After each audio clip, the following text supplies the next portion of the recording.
Putri ini sedang mandi di sungai. Namun tiba-tiba seorang pria jatuh dari langit dan jatuh tepat di depannya. Mereka saling memandang. Putri kaget dan mulai berteriak. Para pengawal putri mendengarnya dan bergegas mengikat pria itu. Putri mendekat dengan marah dan mulai menamparnya. Pria itu ingin menjelaskan, namun terkena tamparan lagi. Lalu setelah puas putri menyuruh pengawalnya untuk mengikatnya pria itu. Di perjalanan sang putri menyeret pria itu dengan cepat. Ketika sang putri sedang bersenang-senang ada sesuatu yang terbang ke arahnya. Untung pria itu melihatnya dan dengan cepat dia menarik putri. Sekelompok orang berpakaian hitam muncul. Mereka bergegas menyerang. Saat itu tiba-tiba seorang master bela diri berpakaian hitam menyerang pria itu. Dan membuatnya terpental jauh. Pria itu jatuh di sebelah kotak kayu. Dan tiba-tiba pria itu terbang ke atas. Energi di dalam kotak kayu bereaksi dengan energi di dalam tubuh pria itu. Dan di dalam kotak kayu itu terdapat busur dewa. Dan busur dewa terbang ke tangan pria itu. Pria berpakaian hitam itu melihatnya dan bergegas ingin mengambil itu. Namun pria itu menarik busurnya sehingga membuat pria berpakaian hitam terpental jauh. Lalu pria berpakaian hitam itu pun pergi. Gadis ini sangat kejam. Dia menggunakan jarum racun untuk menusuk Tudolien.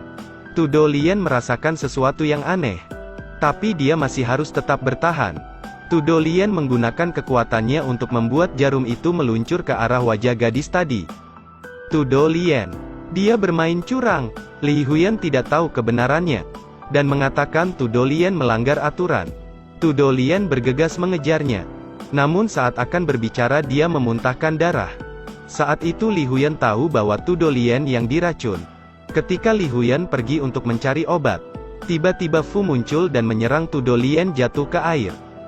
Li Huyan melihat itu dan bergegas melompat untuk menyelamatkannya. Dia berenang ke arah Tudolien. Tak lama dia berhasil merangkulnya. Ada sesuatu di tubuhnya. Dan saat itu tiba-tiba arus air menjadi kuat. Hingga membuat pusaran air. Pusaran air itu menyerap Tudolien ke bawah. Li Huyan berusaha meraih tangan Tudolien. Pegang tanganku. Tak lama mereka berdua berhasil menggenggam tangan masing-masing. Namun tiba-tiba di bawah pusaran air itu mengeluarkan banyak batu. Batu-batu itu dapat melukai tubuh. Li Huyan dengan cepat memeluk Tudolien. Berusaha melindungi tubuh Tudolien dengan tubuhnya. Miliarder juga melompat untuk mengejarnya. Namun sungai itu seperti tidak memiliki dasar. Saat terbang ke darat pakaiannya tidak basah sama sekali. Apakah sungai itu tidak ada dasarnya? Dan anehnya yang keluar dari air itu tidak basah sama sekali. Tudolien dan Li Huyan tiba di puncak es. Di mana ini? Kenapa ada salju? Tudolien merangkul Li Huyan yang terluka. Dan mereka beristirahat di dalam goa. Keduanya sangat lelah saat itu. Li Huyan bersandar di bahu Tudolien untuk tidur. Saat itu bayangan hitam muncul. Dan kegelapan menyelamatkan mereka. Keduanya tiba di tempat peri berada.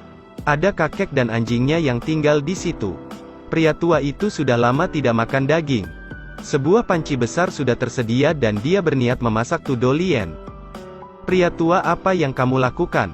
Emangnya apalagi aku hanya akan memasak dia? Cepat hentikan. Namun pria tua itu menolak untuk berhenti. Li Huyan mengambil anjingnya dan berkata, jika kamu berani memasaknya maka aku akan memasak anjing ini juga. Pria tua itu tidak percaya Li Huyan akan melakukannya. Pria tua itu terus menggertak. Namun Li Huyan juga membalasnya. Hingga akhirnya pria tua itu memutuskan untuk menyerah. Namun saat itu racun di tubuh Tudolien mulai menyebar. Pria tua memberitahu bahwa racun akan menyebabkan lumpuh hati. Li Huyan mengira pria tua itu tahu segalanya. Jadi dia memohon ke pria tua itu untuk membantu Tudolien. Pria tua mengatakan tidak karena Li Huyan tadi ingin memasak anjingnya. Tudolien mengatakan dia sudah tidak bisa disembuhkan. Pria tua itu menyangkal perkataannya. Tidak ada penyakit yang tidak bisa disembuhkan. Hari ini aku akan menyembuhkanmu. Agar kalian tahu seberapa hebatnya aku. Terima kasih sudah menonton.